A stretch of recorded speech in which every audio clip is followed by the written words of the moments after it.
kawan pajak, kembali lagi dalam Semarang Barat Bicara Pajak.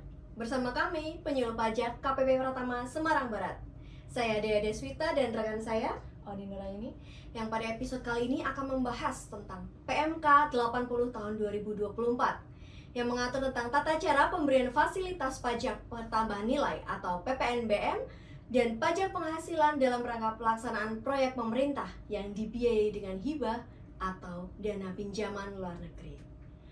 Nah, Kak Oni, ini kan PMK 80 tahun 2024 ini sebenarnya menggantikan KMK yang umurnya hampir 3 dekade ya. 29 tahun. 29 tahun karena KMK 239 ini terbit pada tahun 1996. Kak dia udah lahir belum kita? Kalau itu nanti ketahuan ya umurnya berapa. Nah, kawan pajak, PMK 80 ini kemarin terbit di tanggal 14 Oktober 2024. Ini beberapa sudah diubah, sebagaimana diubah 2 kali ya perubahannya ya. Terakhir diubah di tahun 2000. Iya. Nah, berarti PMK 239 diubah ke KMK 486 di tahun 2000. Nah, makanya nih kayaknya memang harus banyak yang disesuaikan. Makanya PMK 80 ini terbit untuk menggantikan KMK 239. Nah, boleh nggak sih Kak Oni diceritakan latar belakangnya kenapa PMK ini disusun gitu? Oke, baik. Sebenarnya latar belakang dari PMK 80 ini disusun untuk memberikan kepastian hukum, kemudahan dan kesederhanaan dalam pemberian fasilitas perpajakan atas pelaksanaan proyek pemerintah yang dibiayai dengan hibah dan atau dana pinjaman luar negeri. Jadi hibah dan pinjamannya itu dari luar negeri. Nah, sebagaimana di sini PMK ini merupakan penerapan paradigma pelayanan dengan skema Trust and Verify untuk meningkatkan pelayanan kepada stakeholder dan pelayanan pengawasan berbasis teknologi informasi yang didukung skema pertukaran data untuk mewujudkan konsep single source of truth data dan menambahkan detail pengaturan mengenai mekanisme pelaksanaan dan pertanggungjawaban atas pemberian fasilitas perpajakan dimaksud. Baik. Nah, PMK ini diperbarui di sini karena untuk menyelaraskan skema pemberian fasilitas perpajakan dimaksud dengan perkembangan terkini terkait pelaksanaan dan pengadministrasian hibah dan atau pinjaman luar negeri. Di sini kan dari tahun 96 ke sekarang tahun 2024 ini kan ada perubahan tren pelaksanaan hibah. Kemudian terkait ada perubahan juga di tata kelola, ada registrasi perjanjian pinjaman luar negeri dan pencatatan barang jasa terkait sesuai dengan ketentuan peraturan perundang-undangan. Baik, berarti ada 2 ya sebenarnya latar belakangnya untuk memberikan kepastian hukum terkait pemberian fasilitas proyek pemerintah yang dibiayai dengan hibah atau dana pinjaman luar negeri ya. Nah, setelah kita bahas latar belakang nih Kak Oni, boleh nggak sih lebih dirinci nih pokok-pokok penggantian nih dari KMK 239 ke PMK 80 tuh apa aja sih yang berubah gitu? Baik, seperti yang tampil di layar, di sini ada 7 pokok penggantian. Nah, intinya yang paling penting adalah ada beberapa hal yang berubah, yang terutama di bagian subjeknya. Kalau yang dulu itu hanya kontraktor utama dan kementerian atau lembaga, di PMK 80 ada penambahan subjeknya yaitu pemberi hibah barang dan atau jasa. Itu Kak. Oke. Nah, tadi sudah dijelaskan 7 pokok penggantian dari KMK 239 ke PMK 80 ya Kak ya. Terus kemungkinan ada lagi nggak sih Kak, misalkan dari perluasan jenis hibahnya atau proyek pemerintah itu yang diatur itu ada yang berubah atau masih sama dengan KMK 239? Di PMK 80 ini diperluas lagi definisi dari proyek pemerintah dan hibah luar negeri. Jadi di PMK 80 di sini proyek pemerintah itu proyek atau kegiatan yang dilaksanakan oleh kementerian lembaga atau Pemda untuk melaksanakan fungsi pemerintah yang meliputi fungsi pengaturan, pelayanan, pembangunan, pemberdayaan dan perlindungan. Kemudian proyek pemerintah itu dibiayai dengan hibah dan atau hibah dari barang dan atau jasa.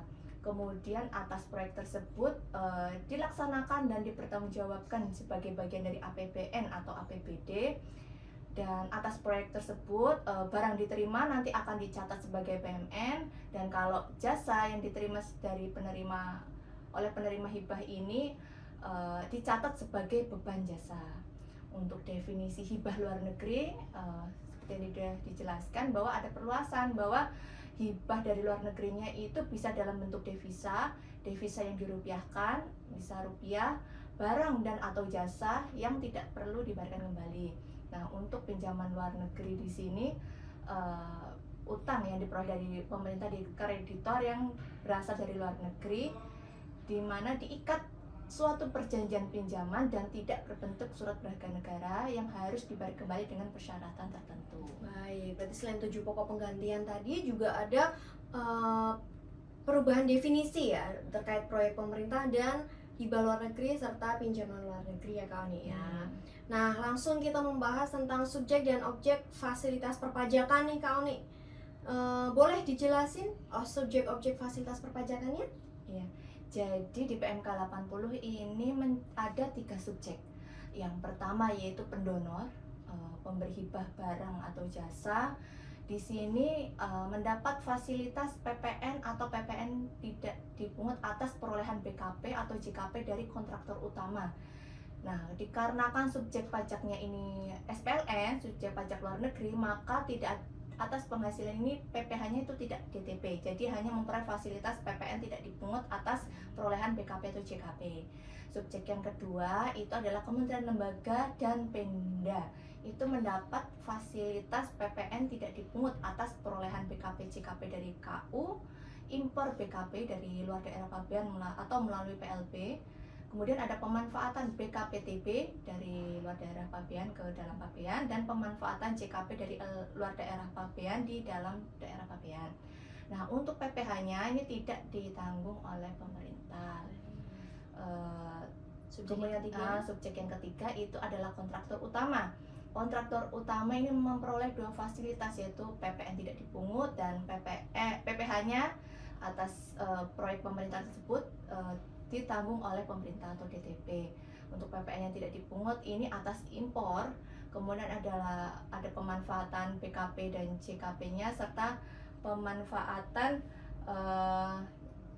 BKPTB dari luar pabean. Dan atas penghasilan dari pelaksanaan proyek atas hibah dan pinjaman dari luar negeri ini PPh-nya itu DTP, baik yang final maupun tidak final. Baik, berarti tadi subjeknya ada 3 ya Kak Oni ya, ada donor, ada KL atau Pemda, dan yang ketiga KU ya, kontraktor utama. Dimana cuma kontraktor utama yang PPh-nya ditanggung sama pemerintah ya Kak ya. Oke, nah tadi subjek sudah masuk ke objek, ini sepertinya yang ditunggu ya, kayak jenis hibah apa aja sih yang dapat fasilitas ini Kak? Jadi ada 3 jenis hibah. Ada hibah uang, hibah barang yang nantinya akan dicatat sebagai BMN, ada hibah jasa yang nanti dicatat sebagai beban jasa, dan yang terakhir adalah pinjaman. Yang perlu menjadi perhatian di sini, baik hibah maupun pinjaman itu semuanya harus dituangkan dalam perjanjian, kontrak dan atau dokumen sejenis, dan telah mendapat surat penetapan nomor register dari DJPPR. Dan semuanya ini dari hibah pinjaman ini itu harus dalam rangka pelaksanaan proyek pemerintah. Baik, berarti untuk jenis hibahnya sebenarnya ada 3 ya yang dapat fasilitas ya Kak ya. Hibah uang, hibah barang, dan hibah jasa. Dan satu lagi adalah pinjaman. Yang penting pokoknya dalam rangka proyek pemerintah ya, pelaksanaan proyek, dan harus dituangkan dalam kontrak, perjanjian, dan harus sudah mendapat nomor register di DJPPR. Nah, itu jangan sampai kelewatan ya kawan pajak. Kita sudah bahas subjek, sudah bahas objek. Nah, sekarang kita masuk ke mekanismenya. Mekanisme pemanfaatan fasilitasnya ini dibagi dari berapa mekanisme nih Kak? Jadi karena ini ada 3 subjek, di sini untuk mendapatkan fasilitas PPN atau PPNBM oleh pemberi hibah dan atau pemberi hibah baik barang dan atau jasa secara langsung, di sini pemberi hibah barang dan atau jasa ini menyampaikan permohonan fasilitas PPN atau PPNBM melalui kementerian lembaga atau Pemda selaku penerima hibah. Nah, karena kan subjeknya di luar negeri ya, kan tidak bisa mengajukan surat SKTD. Jadi dia melalui kementerian, lembaga atau Pemda ini menyampaikan permohonan fasilitas. Nah, kemudian dari kementerian, lembaga dan Pemda ini meneruskan permohonan fasilitas atas hibah dan atau pinjaman itu ke DJP melalui sebelumnya sudah melengkapi dokumen yang terkait perolehan PKP atau JKP dari kontraktor utama. Nah, kemudian DJP menerbitkan SKTD atau surat pemberitahuan tidak memenuhi ketentuan. Kalau misalkan terbit surat pemberitahuan tidak memenuhi ketentuan, maka balik lagi prosesnya. Karena kan ada dokumen yang tidak sesuai, berarti prosesnya dari awal lagi, dari pemberi hibah mengajukan lagi ke kementerian lembaga. Nah, selanjutnya langkah yang ketiga di sini setelah DJP sudah menerbitkan SKTD, nah ke pemberi hibah barang atau jasa yang memperoleh SKTD yang telah terbit melalui kementerian atau lembaga. Jadi kementerian sudah memperoleh SKTD, SKTD-nya dikasih ke pendonor. Kemudian pemberi hibahnya atau pendonor barang jasanya ini menyampaikan SKTD-nya ke kontraktor. Nah, kemudian terakhir kontraktor utama ini membuat faktur pajak sesuai ketentuan dan menyerahkan kepada pemberi hibah barang dan atau jasa. Kemudian selanjutnya pemanfaatan fasilitas PPN atau PPNBM dan atau PPh 22 impor oleh kementerian, lembaga atau Pemda secara langsung.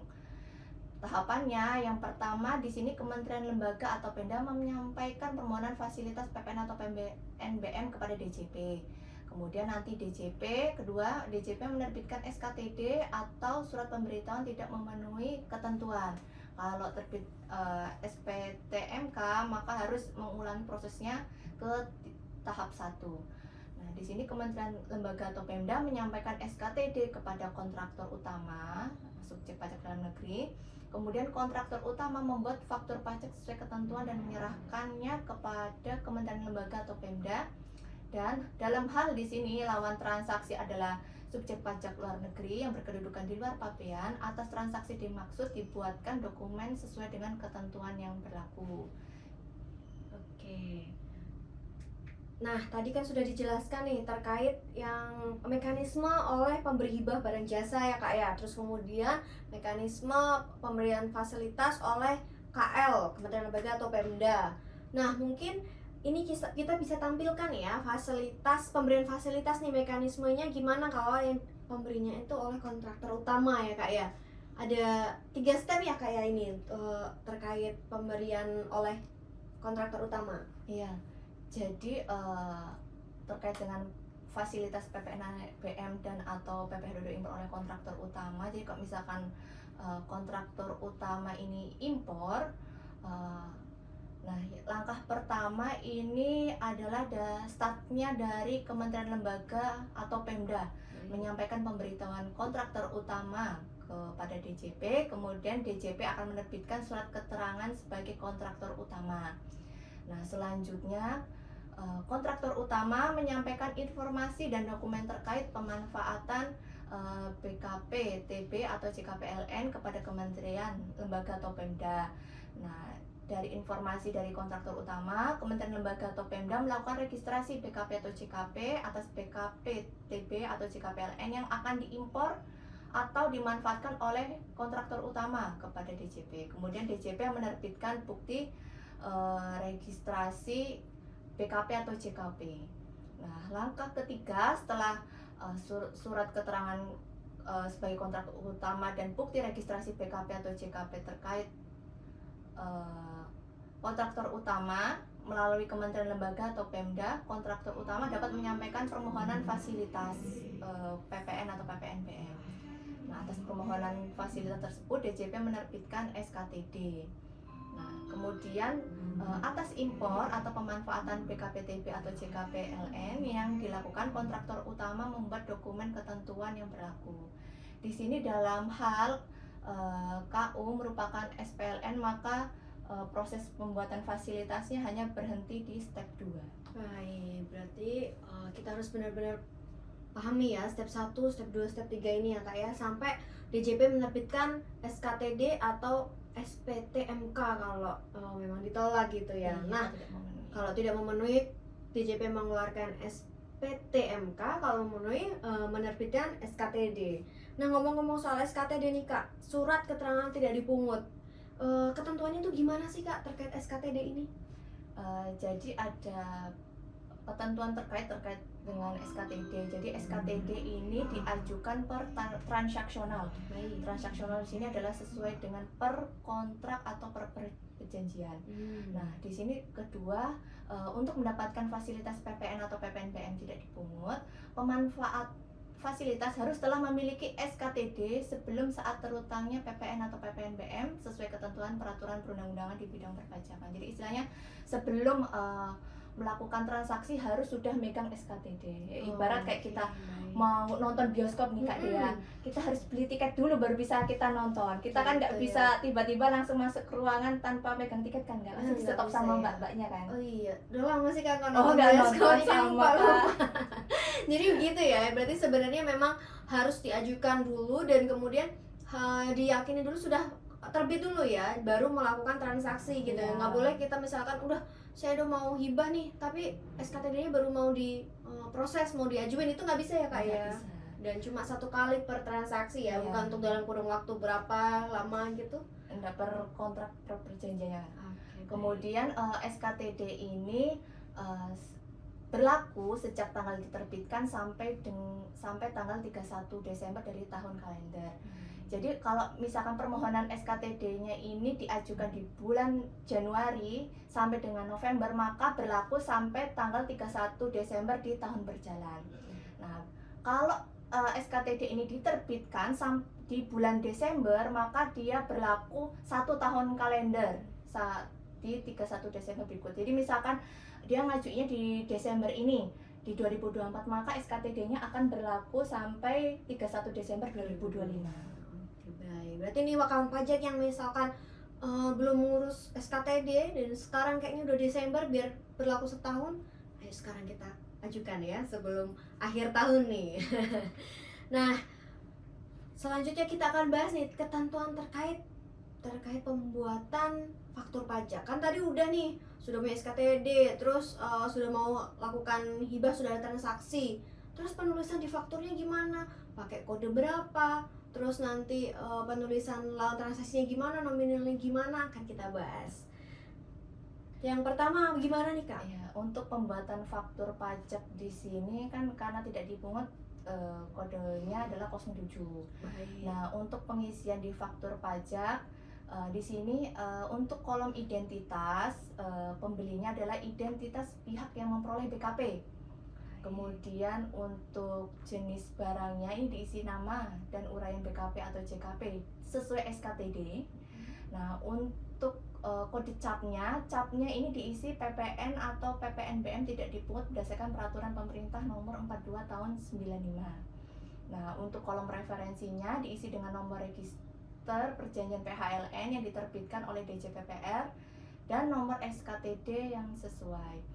Nah, kemudian apabila transaksinya ini adalah impor, maka di dokumen pemberitahuan pabean di sini nanti di kolom SKEP fasilitas di kolom 19 nanti diisi SKTD-nya. Jadi harus ada mencantumkan nomor SKTD di kolom SKEP fasilitas di kolom 19. Baik, berarti tadi pakainya kodenya 07. Terus kemudian diisinya nih yang paling atas tuh identitas yang peroleh BKP ya Kak ya. Terus uraian nama jenis barang atau jasa yang diberikan ditulis juga, dan jangan lupa untuk mencantumkan nomor SKEP fasilitas di dalam faktur pajak. Oke. Nah, selanjutnya kita akan bahas apa ini?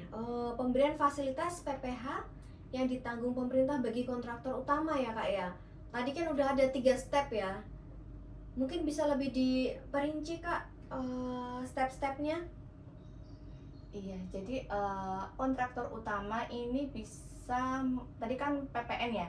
Nah, sekarang ini yang PPh. Jadi atas penghasilan dari proyek pemerintah, PPh-nya ini bisa DTP ditanggung oleh pemerintah.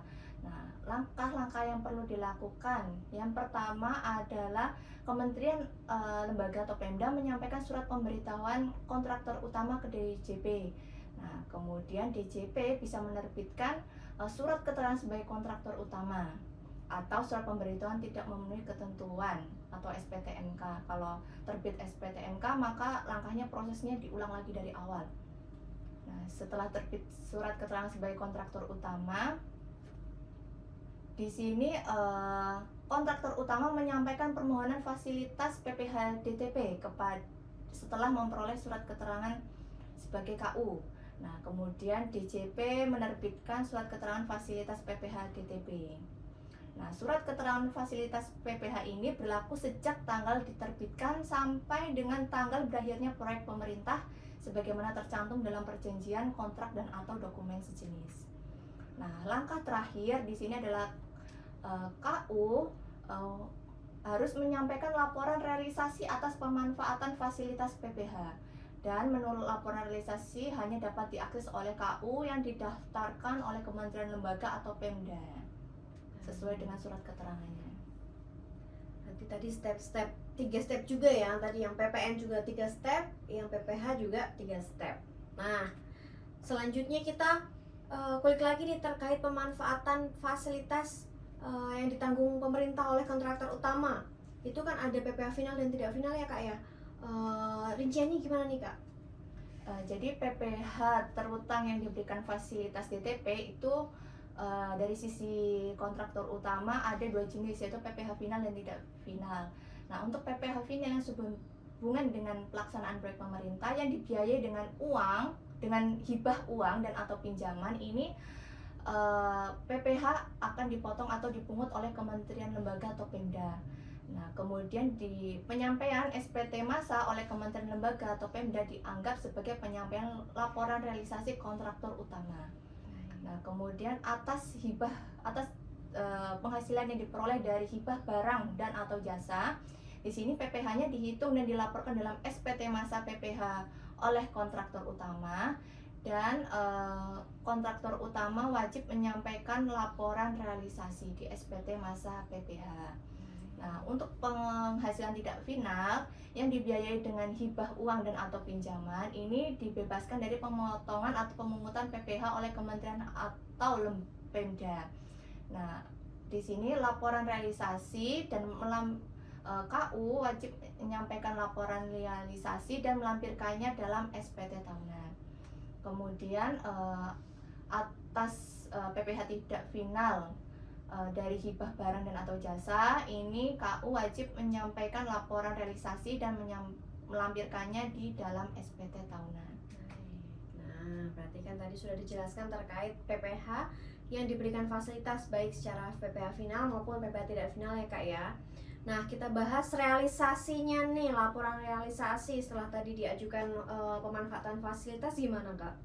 Jadi untuk laporan realisasi ini disampaikan oleh kontraktor utama kepada DJP melalui KPP. Kemudian laporan realisasi ini juga dilampirkan dalam SPT PPH kontraktor utama dengan dilampiri lembar perhitungan jumlah PPH DTP. Ini untuk yang PPH tidak final ya. Untuk PPH final nanti akan dilaporkan oleh Kementerian Lembaga atau Pemda. Jadi SPT unifikasi atas penghasilan final dari KU ini di masa tersebut, SPT masa dari instansi itu akan dianggap sebagai laporan realisasi fasilitas PPH, dan ini disampaikan paling lambat sampai dengan batas waktu penyampaian SPT PPH. Ini ada relaksasi terkait dengan laporan realisasi fasilitas PPH. Di sini laporan realisasi fasilitas PPH yang tidak disampaikan dan atau tidak dilampirkan sampai batas waktu yang penyampaian SPT PPH atau terdapat perubahan nilai PPH DTP yang telah dilaporkan sebelumnya, ini pada akhir masa pajak berikutnya setelah batas waktu penyampaian SPT masa dalam hal PPH yang bersifat final. Kemudian dilaporkan paling lambat akhir bulan November tahun pajak berikutnya setelah tahun pajak diterima atau diperolehnya penghasilan dalam hal PPh yang bersifat tidak final. Di sini terkait dengan ketentuan batas waktu pelaporan, apabila tidak memenuhi ketentuan batas waktu pelaporan maka tidak akan diberikan fasilitas PPh DTP. Nah, berarti memang betul-betul harus diperhatikan ini ya, batas waktunya ya Kak ya. Jangan sampai karena hanya batas waktu langsung terlewat. Nah, ini Kak, tadi kan sudah bahas terkait latar belakang, terus kemudian apa aja yang diganti, terus mekanismenya gimana ya kan, dari PPh atau PPN-nya untuk dapat fasilitas gimana. Terus objeknya apa aja yang kena fasilitas. Nah, sekarang kita bahas tentang perhitungannya sih Kak. Sebenarnya perhitungan besarnya PPh DTP itu gimana gitu kan. Nah, jadi kan atas penghasilan dari proyek pemerintah kan ini ditanggung oleh pemerintah ya. Ini apabila kontraktor utama ini kegiatan usahanya kan tidak melaksanakan proyek pemerintah, tapi dia juga ada menjalankan kegiatan usahanya sendiri. Nah, berapa sih perhitungan besar PPh DTP-nya? Di sini untuk kontraktor utama wajib pajak orang pribadi, besarnya PPh DTP itu perhitungannya adalah bagian penghasilan neto yang berasal dari proyek pemerintah dibagi seluruh penghasilan neto dikalikan jumlah PPh terutang atas seluruh penghasilan kena pajak. Jadi dihitung dulu gelondongan, digabungkan penghasilan dari proyek pemerintah, kemudian dengan kegiatan usahanya, kemudian ketahuan berapa jumlah PPh terutangnya, kemudian dihitungnya bagian dari neto dari proyek pemerintah dibagi seluruh penghasilan neto dikalikan jumlah PPh terutang. Kalau untuk kontraktor utama wajib pajak badan itu besarnya PPh DTP itu adalah tarif pasal 17 ayat 1 huruf B Undang-Undang PPh dikalikan penghasilan kena pajak yang berasal dari proyek pemerintah. Baik, berarti perhitungannya terbagi menjadi dua ya, dari dari subjeknya orang pribadi atau badan gitu ya Kak ya. Hitungnya tetap proporsional. Baik. Nah, untuk PPh yang tadi diberikan fasilitas, tidak lupa juga untuk pembuatan bukti potongnya ya Kak ya. Kalau tadi kan PPN faktur pajak ya, kalau yang PPh tetap pembuatan bukti potong. Iya. Kemudian selanjutnya kita bahas, kan ini terbit 14 Oktober ya Kak ya. Iya. Berarti kan nanti kita akan bahas lagi berlaku sampai kapan gitu ya. Nah, 14 Oktober 2024 berarti kan masih ada tenggang waktu sekitar 2-3 bulan ya, karena masih Oktober, belum sampai akhir tahun nih Kak. Boleh dijelasin nggak sih aturan ini berlakunya gimana, terus nanti di tahun 2024 apa langsung ke 2025 atau gimana? Jadi ada ketentuan peralihan di PMK 80 ini. Jadi nanti karena ini mau disahkan di bulan Oktober 2024, maka dari Januari sampai dengan masa 10 itu masih berlaku ketentuan KMK 239 sebagaimana diubah di PMK 486 tahun 2020. Nah, dari bulan Oktober dan seterusnya ini berlaku PMK 80 tahun 2024. Nah, untuk permohonan fasilitas PPh setelah memperoleh surat keterangan sebagai kontraktor utama ini sampai dengan Desember 2024, dan pelaporan realisasinya itu paling lambat disampaikan pada tanggal 30 November 2025 gitu. Berarti sebelum PMK 80 ini terbit masih menggunakan KMK 239 atau PMK 486 ya Kak ya. Itu cut off-nya di Oktober ya. Tapi jangan khawatir karena permohonan fasilitas untuk memperoleh surat keterangan sebagai KU itu berlaku kan 1 tahun ya Kak ya. Makanya sampai akhir tahun 2024. Kemudian nanti di tahun 2025 tepatnya bulan 11 itu cut off untuk penggunaan yang KMK 239 ya. Jadi untuk kedepannya akan selalu berlaku PMK 80. Nah, berarti udah cukup mewakili ya, ini ternyata PMK 80 ini terbit untuk menggantikan 30 tahun umurnya si Sudah KMK sepuh. ya. Udah sepuh ya. Waduh, 30 tahun udah sepuh ya Kak ya. Nah, kawan pajak udah jumbo. Nah, kawan pajak jangan sampai terlewat terkait aturan-aturan ya. Tadi sudah disampaikan mekanismenya gimana, terus objeknya apa saja yang bisa mendapatkan fasilitas, terus bagaimana realisasinya baik dalam sisi PPN atau PPH. Dan jangan lupa juga terkait ketentuan ini karena diberlakukan di tengah tahun, jangan sampai melewati batas waktu dari tenggang waktu dari peralihan ini ya. Tadi berarti karena Oktober terbitnya, berarti KMK 239 ini sudah tidak berlaku lagi di Oktober, kemudian akan beralih dengan PMK 80 tahun 2024. Baik kawan pajak, terima kasih nih Kak Oni sudah memberikan pencerahan gitu ya bagi wajib pajak yang kayaknya mau ngurus SKTD ini gitu. Jadi kayak ini sebenarnya gimana sih aturannya, terus mekanisme gimana, ternyata sudah dijelaskan dikupas tuntas oleh Kak Oni. Mungkin ada tambahan lagi Kak Oni? Tidak ada. Tidak ada ya? Syukur. Nanti kalau misalkan kawan pajak masih kurang jelas ya, kurang jelas tidak paham, bisa datang langsung ke KPP di layanan helpdesk. Nanti ketemu juga sama Kak Oni ya kawan pajak ya. Kita juga bisa. Baik, sampai di sini dulu kawan pajak terkait episode Semarak khusus PMK 80 tahun 2024. Semoga apa yang kami sampaikan dapat berguna bagi wajib pajak dan wajib pajak dapat melakukan dan melaksanakan hak dan kewajiban perpajakannya dengan baik. Sekian, pajak kuat, APBN kuat, Indonesia sejahtera. Sampai jumpa di episode Semarak selanjutnya.